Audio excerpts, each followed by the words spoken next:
आज आपल्याला ही साडी कट करायची आहे आणि त्याचा शिवायचा आहे घागरा। ही ओढणीसाठी पदराचं काढून घेतलं आहे तर आणि हा वरचा साईडचं ब्लाउज आपल्याला करायचं आहे। त्याचं माप टाकलं आणि उंची घ्यायची आहे आपल्याला 38 उंची आता कट करायची आहे। तरी मी कट केली आणि हा अस्तर खालच्या घागऱ्यासाठी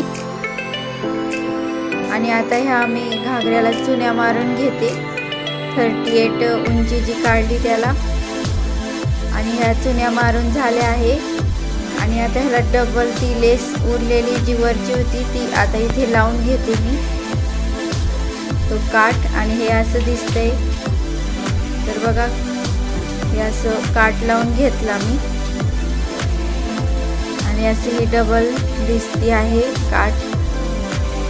आणि आता हे अस्तरला हा वरचा कपडा जोडून घ्यायचा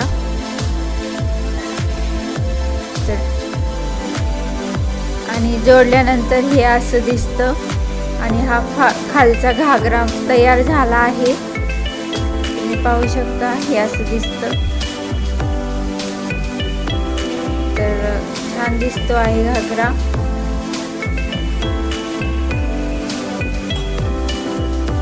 हा डबल काटाला मी घेतला आहे तर असा दिसतो घागरा